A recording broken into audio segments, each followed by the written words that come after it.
Hey, what's up? This is why we don't let you start this. I want to start sometimes. She's Tiffany Kay. I'm Johnny Marks. We are Marks in the Morning, and we're doing our movie review. You can tell lunch is over now, and the caffeine from our Raising Cane's lunch has kicked in. You had lemonade. I didn't even have caffeine.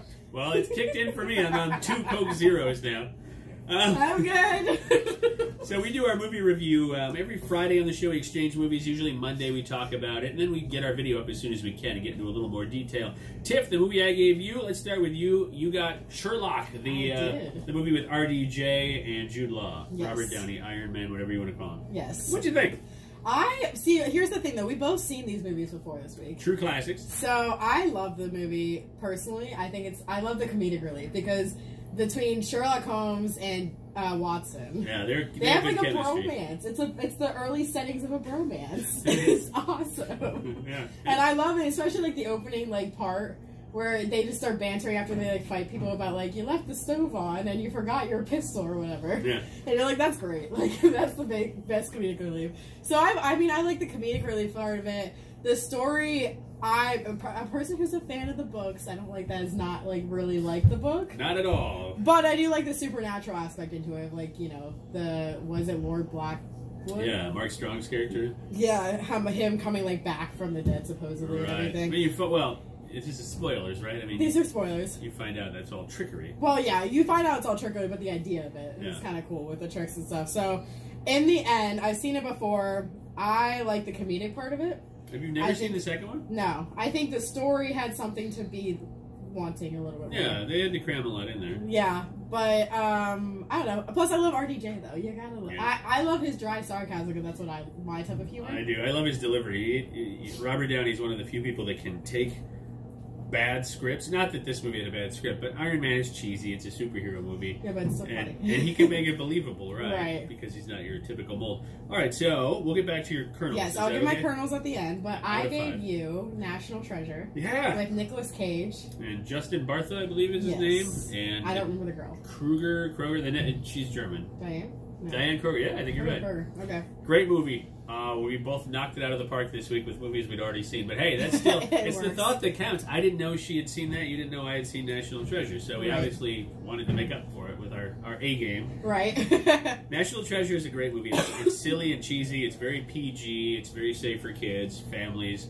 It's not the most educational movie because a lot of the factoids are wrong. Oh my god, only people who are historian buffs over here care about that. I would be frustrated with it if they were portraying it as real, but they're not. The plot is to steal the Declaration of friggin' Independence. No, not one thing. It would take an entire army to steal that. It's so protected. But it's the basic thought and the fact that old Nicolas Cage, if anybody could do it, it'd be Nick Cage or Thomas Cruise, maybe Thomas Cruise. Thomas Cruise. You just added Tom's name. I'm a big Brooklyn Nine-Nine fan. If anybody watches that show, you get Thomas Cruise. I got it. Or Harrison Ford. So those three I would believe. So I guess if it should be Nick Cage. But anyway, it's a great movie with all of its historical inaccuracies aside. There's a lot of travel and they go around different parts, especially of the East Coast. So it's pretty cool in that regard. I told you I wanted to be a detective. Because of that movie. Yeah. When I saw it when I was younger, I was like, I could do that. Most kids just look at children's menus and do the maze on the kids' menu. Tiffany's like, I'm going for the Declaration of Independence. I mean, you never know. I was like, oh, if it's that easy. The original copy. Imagine if our Declaration of Independence is that easy to steal. You just got to get it on a Xerox machine and give it back. That's all you like. I need 45. Oh, there's a line. I need a minute with this copy of the Declaration of Independence. I'll have it back. Can you get the glass up? I mean, what do they do with, the kids' copies? Yeah. I got one of those when I was a kid because my dad went to Washington for a work trip and came back. He was like, here's the Declaration. Fun fact, it's just Xerox. Exactly. So if they Xerox it that way, why do they keep it Perkins is out of menus. We're going to need a Xerox. And then go get the Declaration, take it out, put it on. How many more? 4,500. Well, in other words, if you want to know how to steal the Declaration of Independence, don't watch this movie. Because it's not going to work. It's a fun movie, though. Popcorn kernels out of 5. Tiff, you go first. What would you Sherlock Holmes, I'd give a 3 out of 5. It's a fun movie, yeah. It's a fun movie, but it can't be seen as the top of the top because it really isn't it was a blockbuster hit, but it wasn't here's all the awards and all this and that and the other thing. I mean, you've given me movies with awards and they sucked, but this one went well. Well, I happen to disagree.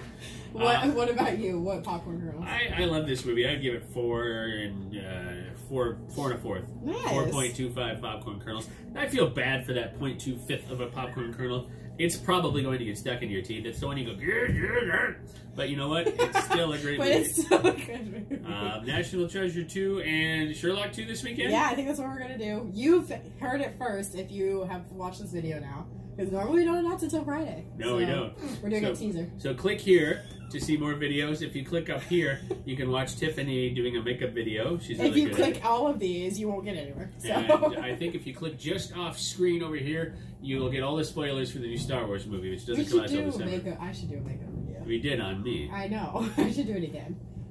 The smoky eye. Yeah, nothing can hurt this face. The face only a mother could love. Not mine, but somebody.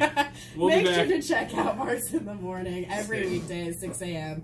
And Friday, we will also announce it, but check back again next week for our reviews.